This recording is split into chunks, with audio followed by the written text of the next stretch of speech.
Well, where do we go from here? I'm still working my way through Tears of the Kingdom, but now we have had two Zelda mainline entries in the Breath of the Wild style, with Breath of the Wild and now Tears of the Kingdom. So the question now remains, well, where does the series go from here? Do we go back to the style of Zelda game that most people are probably familiar with in terms of the 3D dungeon crawling adventures like Wind Waker, Twilight Princess, Ocarina, Majora's Mask? Maybe they go for another 2D game like Link to the Past or Link Between Worlds. Maybe they try one of those games again, or do we get a third game in the style of Breath of the Wild? So let's talk about the pros and cons and what I personally would like to see from the Zelda series going forward into the future. So let's start off immediately with, what if they do Breath of the Wild 3? Now, I haven't beaten Tears of the Kingdom myself, I haven't gotten that far into the story because I've been shrine collecting mostly, but I feel like the number one request I would have personally as a player for another game set in the style of Breath of the Wild would be a completely new map. Yes, having the new sky and underground zones are incredible. I love having those zones to explore, and they really vary up the gameplay experience, and there's a lot new to the overworld of Hyrule itself. It still largely feels like the same map from Breath of the Wild to me, and this may be different to you, which is completely fine, but for me personally, exploring the overworld of Hyrule itself feels a little too samey for my preferences. I think is why I enjoy it so much when I go down into the underground or go up into the sky, because it's very fresh and new. And I think an overall new map would do a lot of good for this style of game going into the future, because in my opinion, one of the cornerstones of an experience like Breath of the Wild or Tears of the Kingdom is that sense of exploration. And if you don't have that sense of exploration because you've already explored it twice, then to me that underlying motivation for playing the game becomes compromised. This may be a more selfish request, but I'd also like to see some kind of innovation when it comes to the shrine mechanic. I understand what their purpose in the overworld for Tears of the Kingdom and Breath of the Wild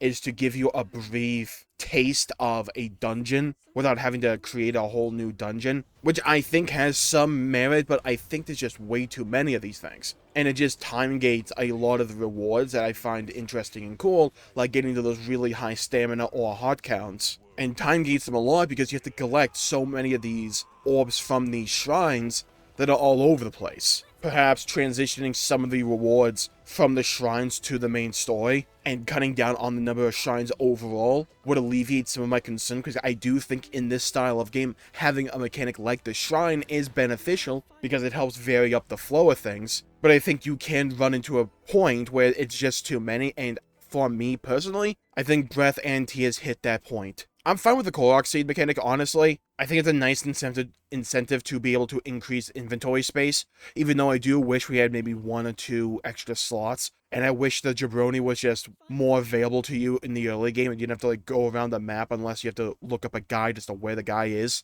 But funnily enough, I'm kind of okay with the Korok Seed mechanic because it relies on the natural formations and the natural geography of Hyrule as a location, and I think if you transport that to a new map, or that style of gameplay and collectible, there's a lot of pros to that system. I don't think it's realistic to expect people to collect all 900 of these things, but I also don't think you need to collect all 900 of these things. And since there's so many of them, they're populated around the map enough to where you can pretty much get a nice steady supply of them to always increase inventory space when you find the Jabroni to do the little dance for you. So I do think we're in for a Breath of the Wild 3, which I would imagine makes financial success, or makes financial sense because of how well Breath of the Wild and now Tears of the Kingdom is selling. I think keeping the overall formula is important, but iterating on it and experimenting a little bit more with the overall reward structure could benefit the game massively, again, at least in my opinion. I'm going to hold off from talking about the dungeons of Tears of the Kingdom because I haven't done them yet, but my preference would be to go more towards the style of traditional 3D-based Zelda in terms of the style of dungeon they provide, not Breath of the Wild. That would be my preference. I think one of the interesting questions that can arise is when we start talking about if they go back to a more traditional 3D Zelda style, what game do they lean onto more for inspiration? Games like Wind Waker or Twilight Princess? Or do they go back to a style more akin to Ocarina of Time or even Majora's Mask? I think there's a very interesting conversation to be had there as to which game they rely on more. Personally, I would far prefer the game to have a level of story more akin to, say, Wind Waker or Twilight Princess, that is my preference drastically. However, I would love to see mechanics like those that are found in Majora's Mask make a return in some manner, especially the mask mechanic. That was such a unique mechanic in the world of Majora's Mask compared to all the other Zeldas, even to the modern day, that I found it incredibly engrossing and fun and just overall engaging.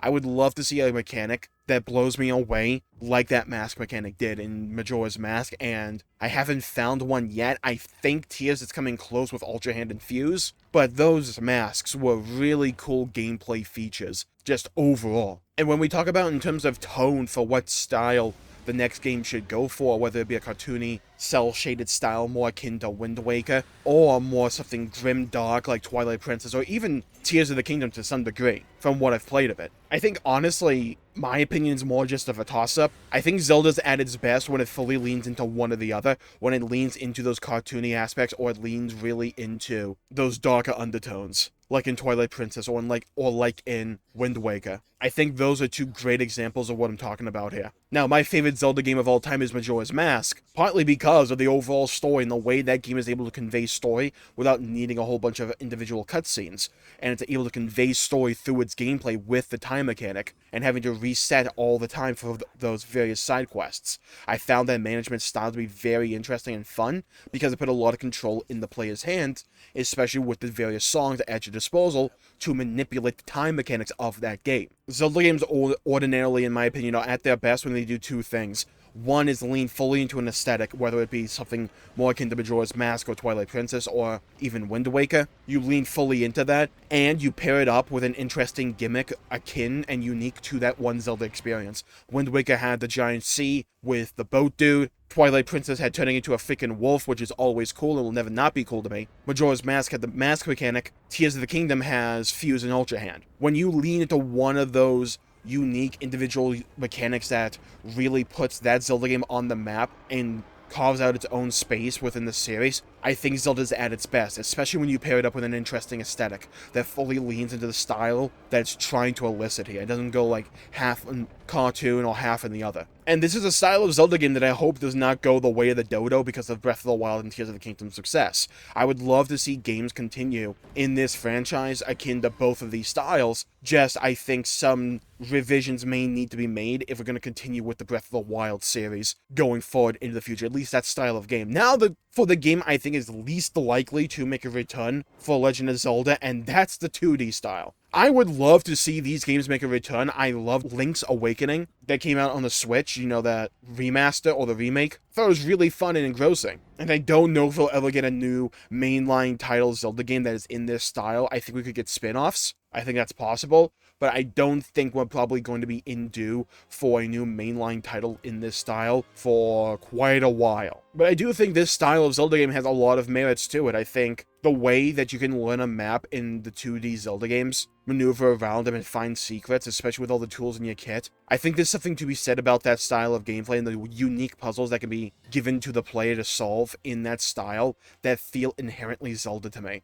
especially when it comes to stuff like the bomb mechanic or the running shoes. Those mechanics are really hard to adapt, in my opinion, to the 3D style of Zelda, at least in terms of the style of dungeon or puzzle those games, those 2D style games, can elicit, that feel very much like Zelda to me, and that I think deserve recognition all of their own. And I would love to see games in this style continue. Honestly, Zelda falls in line with a lot of the arguments I make in terms of the Final Fantasy series as well, if you watch those videos on my channel, where you have these various different styles of what is a Zelda game, and they all have their own dedicated audience and dedicated fan base to them that would decry the others and try and argue their style is the true style of Zelda. Whereas, in my opinion, I think all three of these inherent styles of the Legend of Zelda series have worth to them, have value, have something to contribute to the overall series, and I hope we don't see any of them really disappear going into the future. I think the 2D style's in more danger of going that way than the others, just because I think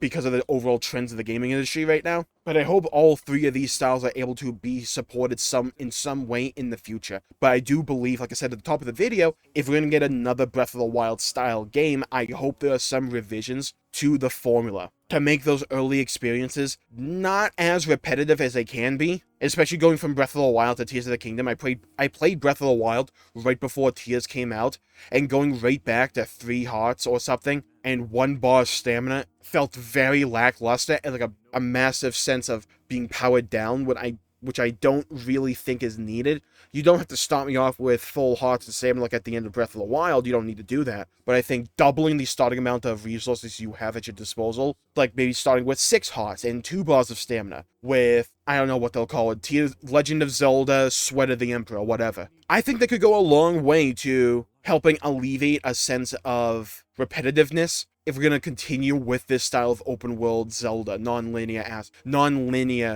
Breath of the Wild style of Zelda games. I think that could go a long way. So I'm going to call the video there for today. Thank you all for tuning in.